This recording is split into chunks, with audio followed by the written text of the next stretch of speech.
আজি অসমৰ মুখ্যমন্ত্ৰীজনে আপোনালোকে সকলোৱে দেখিছে যে গোটেই ভাৰতবৰ্ষত গৈ অকল সাম্প্ৰদায়িকতা বিয়পাই আছে।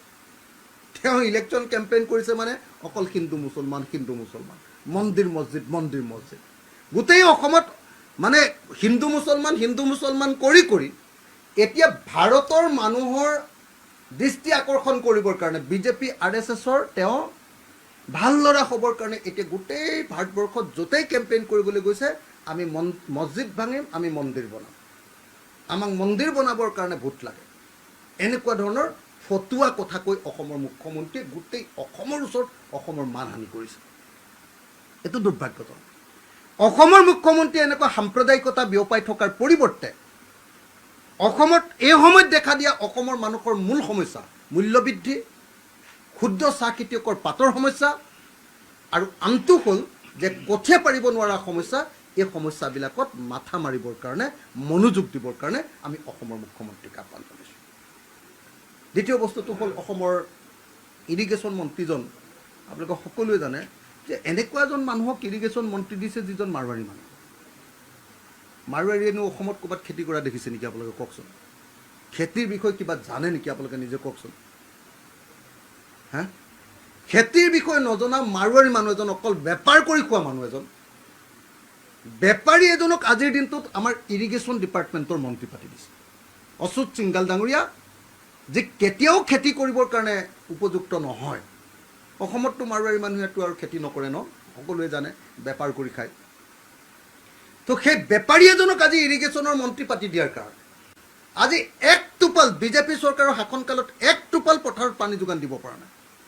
ক্ষুদ্ৰ চাহ খেতিয়কক পানী যোগান দিয়াটো কথাটো বাদেই দিলোঁ, অসমৰ এডৰাও পথাৰত এক টোপাল পানী দিবৰ কাৰণে সক্ষম হোৱা নাই এই বিজেপি চৰকাৰ।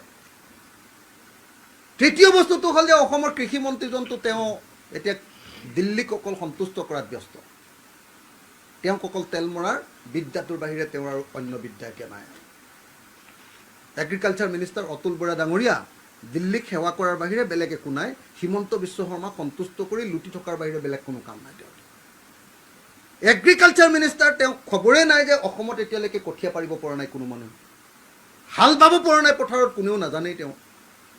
সেইবিলাকক লৈ তেওঁলোকৰ মাথা ব্যথা নাই যে কাক লৈ কেনেকৈ বিজেপিক ভোট দিব লাগে, কেন্দ্ৰীয় চৰকাৰ কাৰ পক্ষত ভোট দিব লাগে। হা, নাগৰিকত্ব সংশোধনী আইনৰ ভোটটো আকৌ বিজেপিক দিবলৈ যায়, কিন্তু অসমৰ খেতি পথাৰৰ খবৰ ল'বলৈ তেওঁ সময় নাই। আজি অসমৰ মুখ্যমন্ত্ৰীজনে আপোনালোকে সকলোৱে দেখিছে যে গোটেই ভাৰতবৰ্ষত গৈ অকল সাম্প্ৰদায়িকতা বিয়পাই আছে।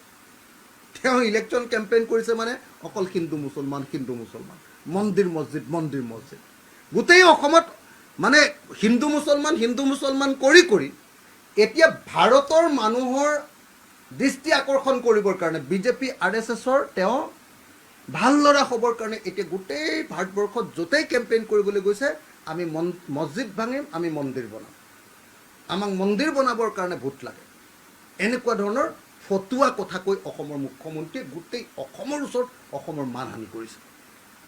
এইটো দুৰ্ভাগ্যজনক। অসমৰ মুখ্যমন্ত্ৰীয়ে এনেকুৱা সাম্প্ৰদায়িকতা বিয়পাই থকাৰ পৰিৱৰ্তে অসমত এই সময়ত দেখা দিয়া অসমৰ মানুহৰ মূল সমস্যা মূল্যবৃদ্ধি, ক্ষুদ্ৰ চাহ খেতিয়কৰ পাতৰ সমস্যা আৰু আনটো হ'ল যে কঠীয়া পাৰিব নোৱাৰা সমস্যা, এই সমস্যাবিলাকত মাথা মাৰিবৰ কাৰণে মনোযোগ দিবৰ কাৰণে আমি অসমৰ মুখ্যমন্ত্ৰীক আহ্বান জনাইছোঁ। দ্বিতীয় বস্তুটো হ'ল অসমৰ ইৰিগেশ্যন মন্ত্ৰীজন আপোনালোকে সকলোৱে জানে যে এনেকুৱা এজন মানুহক ইৰিগেশ্যন মন্ত্ৰী দিছে যিজন মাৰোৱাৰী মানুহ। মাৰোৱাৰীয়েনো অসমত ক'ৰবাত খেতি কৰা দেখিছে নেকি আপোনালোকে কওকচোন? খেতিৰ বিষয়ে কিবা জানে নেকি আপোনালোকে নিজে কওকচোন? হা, খেতিৰ বিষয়ে নজনা মাৰোৱাৰী মানুহ এজন, অকল বেপাৰ কৰি খোৱা মানুহ এজন, বেপাৰী এজনক আজিৰ দিনটোত আমাৰ ইৰিগেশ্যন ডিপাৰ্টমেণ্টৰ মন্ত্ৰী পাতি দিছে। অচ্যুত সিংগাল ডাঙৰীয়া যি কেতিয়াও খেতি কৰিবৰ কাৰণে উপযুক্ত নহয়।